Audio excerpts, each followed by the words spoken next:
If you ever have had any doubt that the organization of Jehovah's Witnesses is a dangerous cult led by a bunch of ignorant men, please watch this 10-minute video and I am sure that you will be convinced. While we cannot control everything that an individual might say, it is clear that over the decades, protecting children from abuse is a top priority for this organization. She was 9 or 10 years old being sexually abused by a ministerial servant. You're going to tell me that that's not protecting serious wrongdoing? That's not condoning it even? You show me the policies that you have that protect kids. Show me what happens if some distraught parent comes to you and tells you that her child has been molested by a fellow elder or by some person that they truly trusted in the congregation. You tell me what happens, because I know what's happening. I've seen it firsthand. It's happened to me. There are thousands of cases worldwide where these things are continuing to happen. Another way we can contribute to the oneness, rejecting false stories that are designed to separate us from Jehovah's organization. As an example, think about the apostate-driven lies and dishonesties that Jehovah's organization is permissive toward pedophiles. I mean, that is ridiculous, isn't it? If anybody takes action against someone who would threaten our young ones and takes action to protect our young ones, it's Jehovah's organization. It's enough to drive a person into the loony bin, like myself. And I know this is more personal what I'm talking about, but it all started with the Jehovah Witness organization and with my father, who was once an elder, who completely abused and neglected and rejected us. I would have to check on that because personally that's not my field. That is not my understanding. But again, as I said, it's not my field. And you say it's not your field, but you remember the governing body, which is responsible, as you've said, for the whole field, and you've been a member for 10 years, and all the committees are responsible to and accountable to the governing body. So that is correct. So it is your field, isn't it? Our lives as children. I mean, I couldn't even get a hug from my father. And I begged and I tried right into the age of, I don't know, my mid-20s. Please, love me. I'm not a bad person.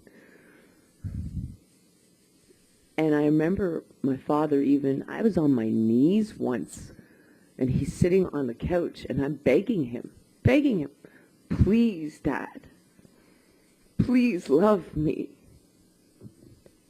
And no reaction emotionally, none, just a cold shell of a person. And this same person goes into the Kingdom Hall and smiles at everybody and takes the children and laughs and jokes with them and calls himself Brother Hubbard and thinks he's going to live forever on paradise earth because he's a good person. Instead, they pick at the organization, they twist truth, they use lies, half-truths to try to grab a mind. So again, I'm unsure as to why we are being called liars. He destroyed me mentally.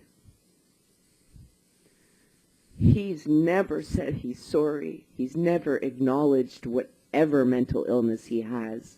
So I suppose I'm supposed to find it in my heart to forgive him so I can move on with my life. But how do you forgive someone who has the sense enough to go and be a loving, caring person in front of other people that are part of his circle in his life, but not with his own children? Human apostates are mentally diseased, and they try to infect others with their disloyal teaching. I have spent hours and nights crying, aching, tormenting myself over this. I love my mom. I miss my mom. I had 2 miscarriages in a row and couldn't even hug my mother. I couldn't even call my mother to tell her how I was feeling, because this picture is being painted of me to her, and I can't even defend myself because she won't speak to me. It's so one-sided. You paint this picture of people, calling them demonic, calling them equal to Satan, calling them wicked.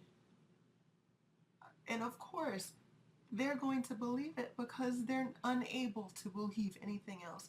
They're unable to find any other additional information. They're not even able to go to the source and find out how they really feel. That's the part that bothers me the most. Even in court cases, even in the news, when you make an allegation about somebody, they are able to defend themselves. And then the jury decides, after hearing both sides, they decide which one they want to believe. This is not even the opportunity that's being afforded the witnesses. What the witnesses are getting is one side and one side only, and they are commanded to not explore the other. In fact, you will enjoy these expressions from young ones who are building their future with Jehovah. I can honestly tell you I never did anything to deserve the beats. Turning around during a meeting to smile at a friend, to giggle when you're like 7 or 8 years old. Yeah. So, I feel like I would love to be able to support more of the people who've been sexually abused and by the organization, through the organization, and neglected as a result, and so on. And I just feel a lot of attention isn't given because of the focus on the sexual abuse, on the physical abuse, because I am sure I am not alone. And we never reported it because we were told as kids that we were supposed to be disciplined. We were taught that. Our parents were taught that. So we didn't think of telling anybody that someone was hurting us because we were supposed to be disciplined. If you were told that a member of the congregation had killed someone else, would you report that to the police? We would encourage the person to do that. Would you do it yourself? No, I would try very hard not to. Not that I would try very hard not to, but I would encourage the person continually to do that. That's a decision that they need to make. Well, what if the person wasn't prepared to go to the police, but they told you that they saw the killing happen? What would you do? Am I being asked on the present day circumstances? Yeah. Yes. I would take the action of ringing the branch and getting some legal advice on that. Do you have any knowledge? You're living in Queensland, aren't you? Yes. Do you have any knowledge of the law or legal obligations to report knowledge of crimes at all? Not really, no. Yeah.